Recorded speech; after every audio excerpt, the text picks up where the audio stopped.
Hello, and welcome back to the Broken Orbital MMA podcast. My name is Jack, I'm your host. This is the first pre-drinks that we're having. This is UFC Fight Night. Ankalaev versus Santos, or it's the other way around, I suppose, isn't it? Thiago Santos is the higher ranked dude, but you know what I mean. Thiago Santos, Magomed, Ankalaev squaring off in the 205-pound division. This is my quick preview. I did try and do this last night and had some technical difficulties, unfortunately, after recording, so I'm having to redo this, and it's the day of the fight, so not ideal, but I don't want to cop out. I want to get out there anyway, just to try and get a bit of rhythm going, and I've done a bit of research for this, so I don't want to let that go to waste. Let's get out there and do it. If you enjoy this thing, if you enjoyed the Hangover for Covington and Masvidal as well, please go check that out if you haven't already, and interact with us, share it about, like, comment, subscribe, follow on all the various platforms. You can get this podcast anywhere on all the major podcast streaming services, from Apple to Spotify, even like Samsung. I didn't know Samsung done podcasts, but they do. Anyway, I don't want to leave this intro too long, so let's just jump right in and chat about the main event and see what we're looking at. So Magomed Ankalaev, I'm going to talk about him first because he's someone who I was really high on a number of years ago. I remember when he fought in, it wasn't ACB, it was something else. It was like WFCA or something that eventually merged with ACB, but they were very similar kind of promotions way back then, and obviously now they're ACA. WFCA part is why it's now ACA. I think it's Akhmat, which is in Russia. Somewhere in Russia, I'm pretty sure. Anyway, yeah, Magomed Ankalaev was a real deal there, and as somebody who was just, at that point, I was obsessed with MMA and I was getting into it. I was watching everything that I could, and that's obviously I still do.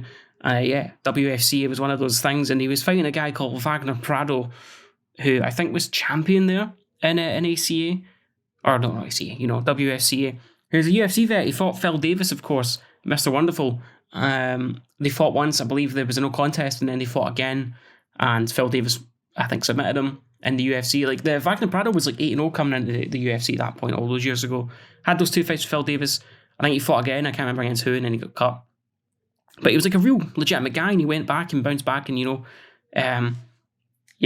I think he won the WFCA title, and then a young Magomed Ankalaev came up and battered him and finished him very, very candidly.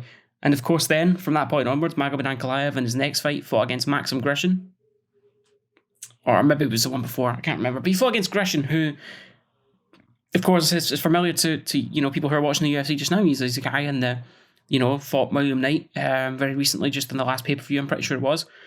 So yeah, and he's a very good fighter as well. Point is, Magomed Ankalaev's a tough guy. He's a very good fighter, and he's somebody who I thought way back when, watching him and his top pressure, like, see the bombs he would throw from those top positions. It was unlike anything I'd ever seen. I was looking at Magomed Ankalaev and thinking, right, this guy is, if he can get you down and he gets in your mount, like, the power that he possesses and the bombs that he throws, like, some of the most powerful I'd ever seen when I was watching him. So yeah, he's someone who I really did think was kind of championship material. There's a few guys in that kind of Russian ACB scene at the time. Him, Petr Yan as well, someone who was really high on. Magomedov, he's of course fighting in Bellator now. Askar Askarov, who I think possibly by the end of this year could be the champion. So yeah, Magomed Ankalaev, just another one of those guys, and his UFC career's been good. Obviously he's only dropped that one loss, and I still, to this day, kind of can't believe the loss that he dropped. It's still one of them that baffles me. Of course, he dropped that loss to Paul Craig in his UFC debut. And I as a Scotsman, as a Paul Craig fan, I remember when I kind of hearing that matchup, and a lot of people, to them, Magomed Ankalaev was an unknown. He was a guy who had never fought in the UFC before. He was coming off of, the kind of Russian scene. People were very unfamiliar with him, and I was one who was certainly familiar with him because I'd been tipping him to be the UFC champion. So yeah, I remember absolutely, I couldn't believe it. And I was gutted because I thought Paul Craig was gonna get battered, and he did for 14 minutes and 59 seconds. And then he pulled up that Hail Mary triangle choke But yeah, since then, Magomed Ankalaev, of course, he's bounced back and he's, what has he won? 6, 7 in a row now. You know, I think most of them, I think half of them maybe by finish as well. You know, fought a few guys and then he got to those Ion Cutelaba fights. And Ion Cutelaba is a very great fighter, of course. I think he's a top 15 guy, just about. And yeah, they fought on the. It wasn't that long ago now, really. So Magomed Ankalaev's only just kind of really getting his big break, if you know what I mean. He had those he had those Cutelaba fights. They done the rematch, of course. He won it again in the first round. Then he goes and fights Nikita Krylov, who is pretty volatile, and that Nikita Krylov on his day is like a top 5 guy, and then, you know, he can have bad days where he looks terrible, but yeah, Ankalaev, you know, beats him handedly there, and then, of course, we get to Fight Island last year, defeats Volkan Oezdemir, again, a fight which I definitely expected Ankalaev to win, and he's got a big chance now against Thiago Santos to really, you know, break into the top 5, I suppose, isn't it? This is his fight to kind of get there. He's not really in the top 5 right now.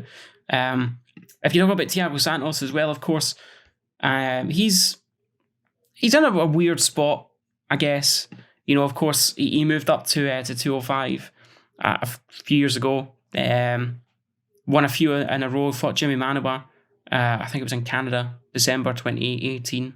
I think it was Max Holloway card, I can't quite remember. But yeah, he fought Jimmy Manuwa on the main card there, got the knockout on the pay-per-view. And then he fought Thiago Santos in the Czech Republic in Prague, I think early 2019. I think that was maybe, was it not for Shevchenko not maybe on that card, and then she pulled out, I can't remember. But the main event was Blachowicz and Thiago Santos, and of course that was a title eliminator at the time. Thiago Santos won that fight. He defeated Jan Blachowicz in the 3rd round by TKO. And then he got the title shot against John Jones. And it's interesting now because you look at Jan Blachowicz and obviously he's not a champ anymore, but he lost that fight and found his way back to the title and obviously won it. But yeah, after that he fought John Jones in Vegas that summer. UFC 239, of course, we all remember that card. And he pushed John Jones right down to the wire. You know, he ended up losing a split decision. And then since then, you know, he's lost to Glover Teixeira and Alexander Rakic, who of course are the champion and one of the top guys in the world respectively, before bouncing back in October there and taking out Johnny Walker. So he's in an interesting spot when you consider his age, and I think you consider his kind of position in the division. Like, because he lost to Glover, who ended up winning the belt, and because he lost... And by the way, he did pretty well against Glover. He had moments in that fight where he was looking good. And then he loses to Alexander Rakic, which is like fair enough. I think Rakic is also a top 5 guy. Those losses aren't severe enough to kind of drop him out of the rankings or drop him out of the top 5. Defeats Johnny Walker to kind of maintain his position. But I don't think he really has a top 5 dude. I think he's kind of had his moment. You know, I think that John Jones fight, I think is... did that rupture his ACL? I'm pretty sure it did. Yeah, obviously one of the biggest controversies about John Jones and about his oblique kicks are the kind of long-term lasting damage that fighters can sustain from them, and I think that's something that's pretty evident. And you know, with Thiago Santos, you know, the damage that he took, man, the blows he was taking to the knees that fight, of course, changed the fight and probably have impacted his career in the long haul. So I don't think Thiago Santos is ever going to be as good as he was. I think that's always going to hinder him. I think that's always going to be hanging over him. Going into this one with Magomed Ankalaev, so I think.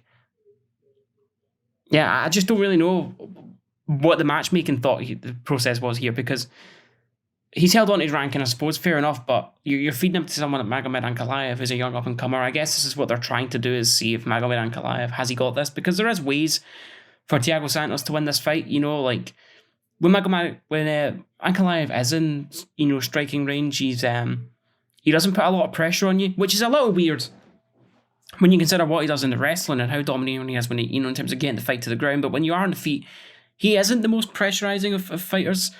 He will give you a bit of breathing space. He will kind of let you find your range a little. But at the same time, I do believe that he's not the greatest striker in the world, but I think that's what the point of his striking is. He's a sniper. You know, he's not a volume striker. He's not pressuring you, but Magomed Ankalaev doesn't mind striking with you on the feet. He doesn't mind letting you kind of lead the dance and picking you off from the outside and landing those shots, and he does a really good job of that. You know, you've seen that against Ion Cutelaba, you know, not that long ago. I think that was a perfect example of it in that second fight. So yeah, I don't see how Thiago Santos wins this one. I think he's going to get put on his back here at times. I think he's probably going to get caught, tagged coming in. He's not somebody that's necessarily been knocked out or anything. I think the last person to finish him, well, I know Glover did, but I think the last person to kind of finish him via knockout or technical knockout was David Branch, I'm pretty sure, on that Barbosa Lee card, which was in New Jersey, I'm pretty sure. That was a very good card. That was a great fight night card. Remember that? That was brilliant. Yeah, I think that's probably the last time he was finished via punches. So it's not like he's someone who I can sit and go, well, we know as his chin, this and that. But I think as well, like, you've got to look at the you've got to look at the weight difference as well. Like, is he a small middleweight? No, not necessarily. But like, he's a guy who fought. Sorry, is he a small light heavyweight? Not necessarily, but he was a middleweight. And he was a guy who came up, and it's a 20-pound gap as well. It's not the same as a featherweight jump into lightweight, or as even the same as a lightweight jump into welterweight. It's a 20-pound gap. It's massive. And you even look at guys like Izzy, who made the jump, of course, last year. He came in under the limit, right? So it's a big jump. And I'm sure, obviously, he's filled out now.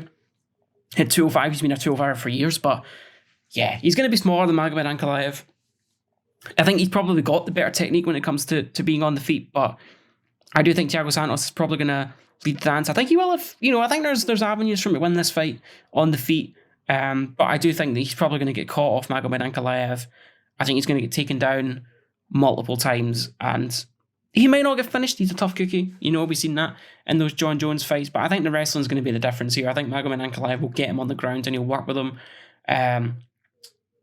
Yeah, I'm gonna say Magomed Ankalaev takes this one relatively convincingly. I think Santos will have moments. I think he might even sneak around in there, maybe like a 49-46, maybe even a 48-47.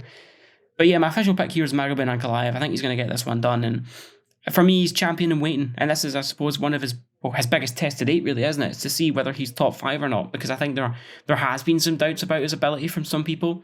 But I'm going to back Ankalaev to silence them and to get the job done here.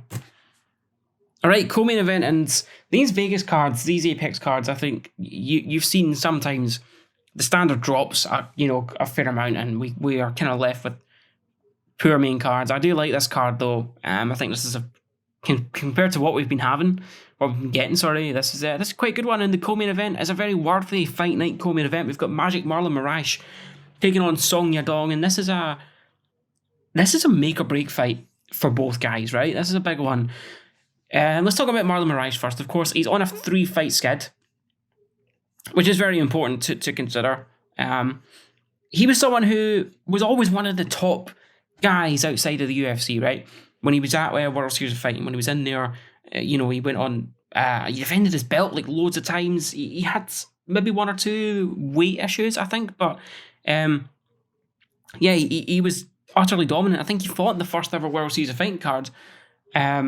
He won the title and he just defended it like 4 or 5 times before he finally got to the UFC. But he was one of those guys who we were looking at outside of the UFC and we were thinking, right, he's someone who's going to he's someone who could potentially make noise in the division right here, right now.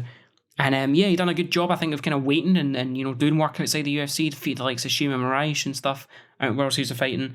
Done a lot of growing as a fighter. Yeah, he got a plethora of finishes. I think he finished most of his fights over there as well. So done his work there.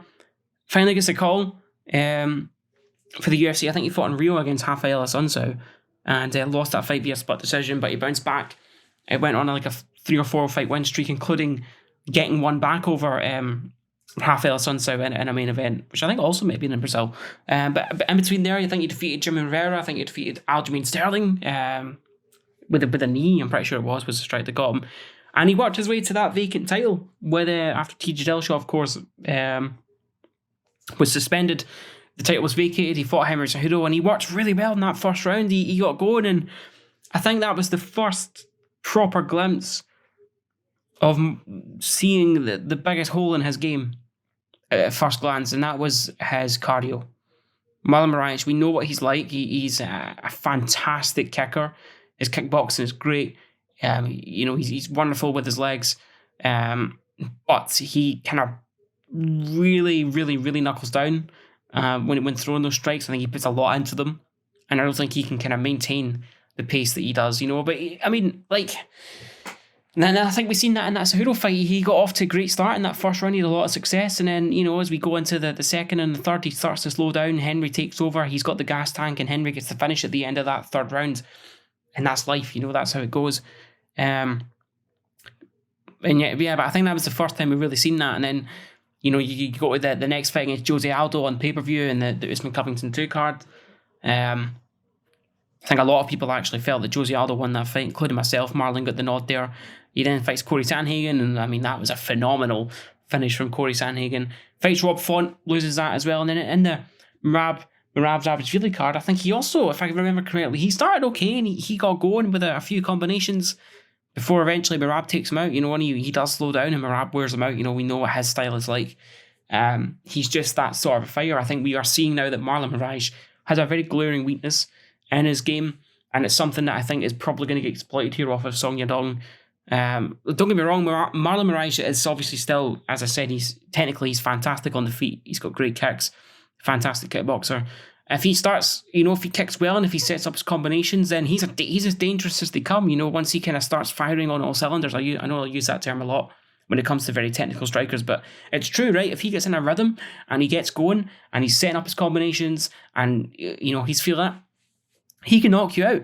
The issue is, though, is that it feels like Marlon Moraes now has got 5, maybe 10 minutes to really put a stamp on things, to really get you uncomfortable, to really hurt you in the fight, before he's going to start inevitably slowing down. And before then, if you're clever enough, you can start taking over. And I think that's the issue now. We're seeing that with a lot of Marlon Moraes' opponents that he's fighting. And if you look now at Song Yadong, of course, made his debut, I think in Shanghai. I think it was the Bisping card. Remember Bisping fought Kelvin Gastelum? He got that. He took a really quick kind of last paycheck fight against Kelvin Gastelum in Shanghai. He made his debut on that card, and he got off to a flyer. That Alejandro Perez fight is the one that sticks out to me. I think that was also on UFC 239, the Jones-Santos card. Yeah, he was really good in that one. He knocks out Alejandro Perez in that fight. Draws with Cody Stamann. And then I think he fought Chito Vera, wins that fight, loses to Carla Phillips, defeats Casey Kenny, and obviously he's coming off of a big win at the end of last year over Julio Arce with his with that head kick knockout, or the head kick, I think it was followed up by punches. Yeah, Song Yadong is a very good fighter.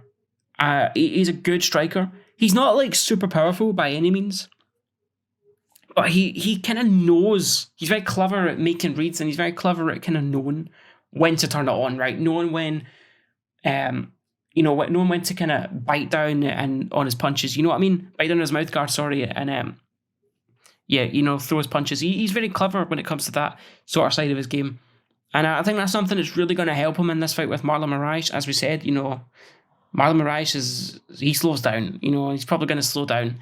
There's a big window of opportunity here. And there's one for Moraes, but I just think that Song Yadong he's too intelligent on the feet. As I said, he's very clever. He understands he's not the most powerful of the guys, and he's very good at making understanding the triggers to throw those heavy shots, understanding the triggers, when to let it go. And I think, as I said, the Alejandro Perez fight was a perfect example of that. He made the read, he knew when to throw the strike, and he got the clean knockout in that one. Julio Arce as well in his last one, he done that as well, but he's also got the cardio to go the distance. Casey Kenny, Cody Stamann, Chito Vera, even the losing the fight to Kyler Phillips.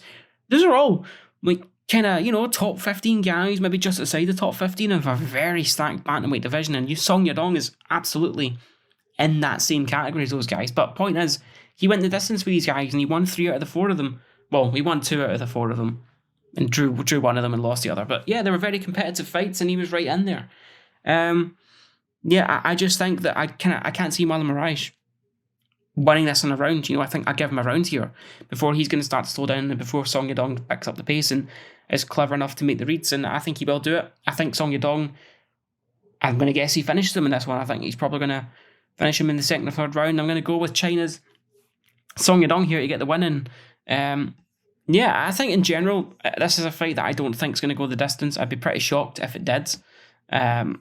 Just kind of based on how volatile Marlon Moraes can be. I think that's very problematic on his part. So yeah, I don't think this is going to go the distance.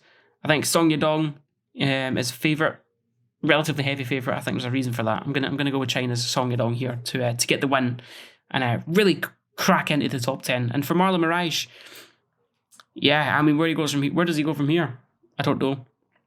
If he loses this fight, then he's fighting guys outside the top 15. He's fallen out of the rankings near enough completely. So make a break for these two guys, but I'm gonna pick China's Song Yadong.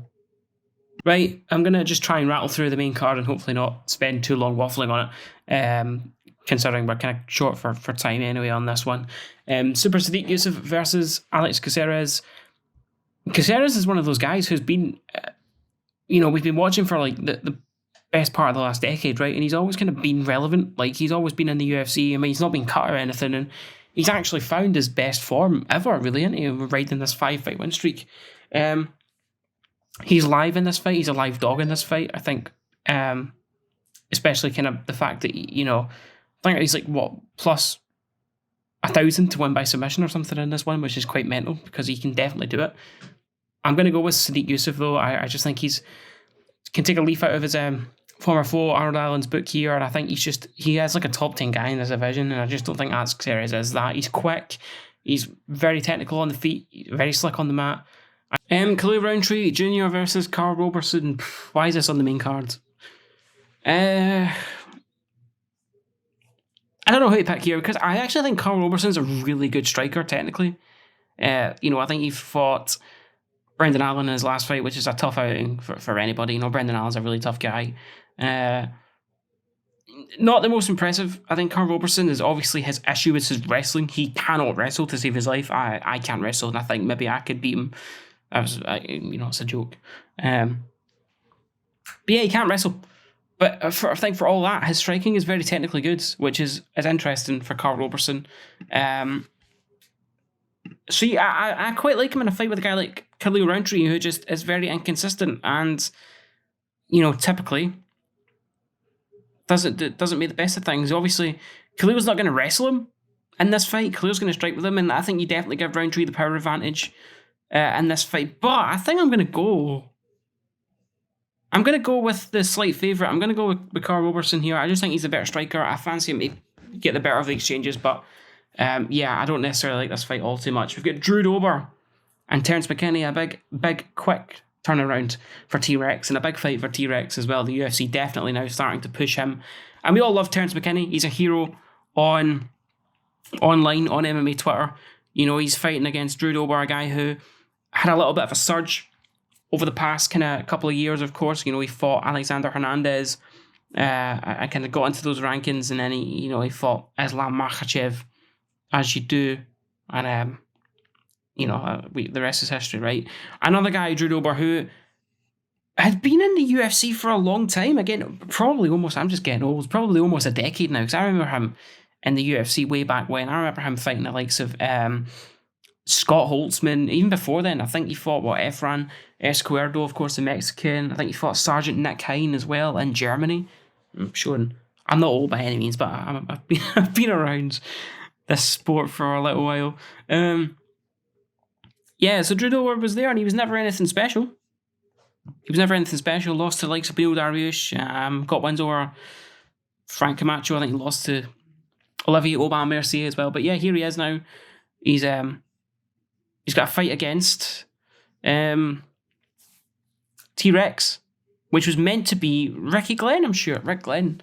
T-Rex comes in on short notice, and I like Terence McKinney. Definitely showed his submission skills in there against Fares Ziam a couple of weeks ago. I'm going to go for Drew Dober, though. I just think he's obviously set the full camp. And he just got more experience. He should be more well-rounded. He's got 35 fights. He's a high-level, jiu-jitsu player as well. He's got a brown belt in there. He's fighting out of a good team over Elevation as well. So he's going to have a good camp going for him. Yeah, I'm going to take Drew Dober in here. I think he's going to get the win. I think he's just going to be too well-rounded, and he's going to be too much too soon for Terence McKinney. I think I props him for taking this fight, and I'm sure he'll be back, and I'm sure he, even if he does lose this, we will see more of him, and he'll get back to a spot like this, but just a little too much too soon for my liking there. All right, and to round out the main card, You're going to be shocked when I say striker versus grappler matchup between Alex Pereira and Bruno Silva, but it is. I know Bruno Silva has got 22 wins in his MMA career and 0 come by way of submission, but if he's going to win this fight, you'd think he's probably going to get him to the mat. Listen, the fact that Bruno Silva has got to this point in his career, winning, going 22-6, 19 of which have come by knockout, 0 by submission, super impressive because he's a black belt in Brazilian Jiu-Jitsu. He's a very high level Jiu-Jitsu player, and you imagine he's probably going to need this in this fight with Alex Pereira. Of course, Pereira's coming in. He's the guy who knocked out Izzy in kickbox, and he's going to come up, and they're going to be a great story between him and Izzy Adesanya, and they're going to fight for the belt, and it's going to be wonderful. Bruno Silva is a tough guy. He's a top 15 guy in my opinion. I would like to have seen him maybe fighting a guy in the top 15. I think he's earned it. He's 300 pounds now in the UFC. Even you look at him outside of the UFC. Artem Frolov, who's in Bellator now. I'm pretty sure he's in Bellator now. Great fighter. Alexander Shlemenko, another great fighter. He comes into the UFC. Wellington Turman, who of course just fought there. Jordan Wright, Andrew Sanchez. He's beaten guys. Now he should be in that top 15. He's taking on Alex Pereira. I'm just going to pick Pereira because Bruno Silva says he's not coming in here to grapple. He's coming in here to stand and bang with him. And I do think even Jordan Wright, he caught Pereira with some nice shots. Sorry, caught Silva with some nice shots. Caught him with a nice head kick. I just think Alex Pereira's going to catch him or something if this is the game plan. He's definitely, there's a route to victory for Bruno Silva here if he gets him down to the mat. But I think that is definitely his route to victory. I like that one for him. So I'm going to go with Alex Pereira. I think he's going to win this one. All right then, so on to the prelims. We've got Matthew Semmelsberger, Semi the Jedi, taking on AJ Fletcher, Dustin Poirier's little protege. That's maybe a little condescending. I don't mean it to sound like that, but I'm going to go with Semi the Jedi. I think he's going to be a lot bigger than AJ Fletcher. I think I look at his striking. This is going to be the difference. Fletcher's coming in here as a grappler. So I do think that for me, he's gonna have the faster hands. He's gonna have the more powerful hands. And because of that, I think I do like him in this one. I mean, don't get me wrong. On the contender stage, you look at H.G. Fletcher's win last year, he can strike by the looks of things, but he is primarily a grappler. That's how he's winning his fights before then. And I do like Matthew Semmelsberger to just not be able to be taken down. I think he's going to be too heavy for him. I think he's going to be too big for him. And I even think Semmelsberger might want to take him down and he's a decent grappler himself. So, yeah, I'm going to go with Semmelsberger. J.J. Aldridge and Gillian Robertson. I always call her Robertson, but I don't know which one it is. I'm going to go with the slight favourite, Gillian Robertson, but I like J.J. Aldridge's boxing. I like her pressure. I think, she's just great at winning rounds and winning fights. She's still here, of course, from her tough days. She's managed to hang around, and there's a reason for that. She's a good fighter. I think it's an underdog pick, not bad at all, but I'm going to go with Gillian Robertson. I like her pressure too, and I think if she can get this to the mat, she's going to have success, and I think she will. So I'm going to pick Gillian Robertson in here. I'm a big fan of hers. I think she'll get it done. Damon Jackson and Camwella Kirk. I'm going to go with Damon Jackson. That's another tough one. As great as Camwella Kirk is, I like his jiu-jitsu quite a lot. I just think Damon Jackson is more well-rounded. I think he's really not quite got it going yet in the UFC, but I do fancy him to get the one over a guy who's just a little more inexperienced, who's just, I don't think is kind of proven yet that, Camwella Kirk, or win over Makwan Amirkhani is your best win. It doesn't tell me too much. I'm going to pick Damon Jackson. Sabina Matzo, Miranda Maverick. I like Matzo's kicks a lot. I think if, on the end of our combinations, she can cause Miranda Maverick some issues. I do like Sabina Matzo a lot. She's a good fighter, but Miranda Maverick is special, I think. So I'm going to go with Miranda Maverick. Cody Brundage versus Dalcha Lungiambula. Did I pronounce that right? I'm going to go with Cody Brundage here. I do like Dalcha. He's powerful. We know what he's all about. But I think Cody, if he just kind of makes it gritty, makes it boring, I suppose, chops the leg, gets on the inside, works in some wrestling. I like Cody Brundage to get the job done here. Guido Canetti versus Chris Matinho, the zombie. Guido Canetti, and neither of these guys are UFC caliber. Guido Canetti is not UFC caliber. I'm actually going to pick Chris Matinho. He's a favourite here, which is madness because at least he showed me something in that Sean O'Malley fight. He has got toughness for days. Chris Matinho's got heart. He's super tough. Guido Canetti should not be in the UFC, in my opinion. So I'm actually going to ride with the with the favourite here, which is surprising that Chris Patino is actually the favourite in a UFC fight, but I think there's a reason for that. I'm going to go with him. Trevin Jones and Javid Basharat fighting out of Afghanistan. I've seen a lot of love for Trevin Jones on this line, and I get it considering he's the underdog here. When you consider his experience and the role that he's kind of been on. But I am going to go with Javid Basharat. I think he's special. He's 11-0. It might be a little bit too much too soon. So as I said, I understand that why people like Trevin Jones in this one, and I think it's an underdog pick. He's certainly worth a punt. But I do like Javid. I like his leg kicks. I like his ability to get on the inside. Yeah, I think Basharat is special. So I'm going to pick Javid Basharat here. Slightly, I'm gonna pick him, and then Tafon Nchukwi versus Azamat Murzakanov. I think Tafon's probably more powerful, but I just like Azamat overall. I think he's probably got more experience. He's fought the better guys. I think he's got good hand speed. I like his ability to kind of get on the inside and probably win this one. So I'm going to go with Azamat Murzakanov to win that one there. That rounds out the cards and all of the picks there. So in terms of my favourite bets for this card then, I'm only going to give you three. I think I like Cody Brundage. I like his money line.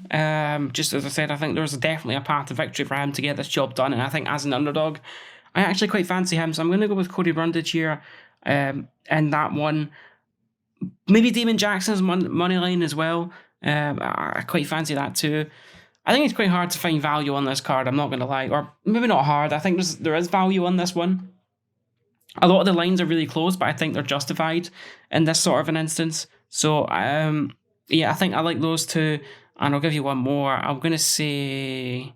So, Damon Jackson money line, Cody Brundage money line, and I'll give you one more. Let's go with...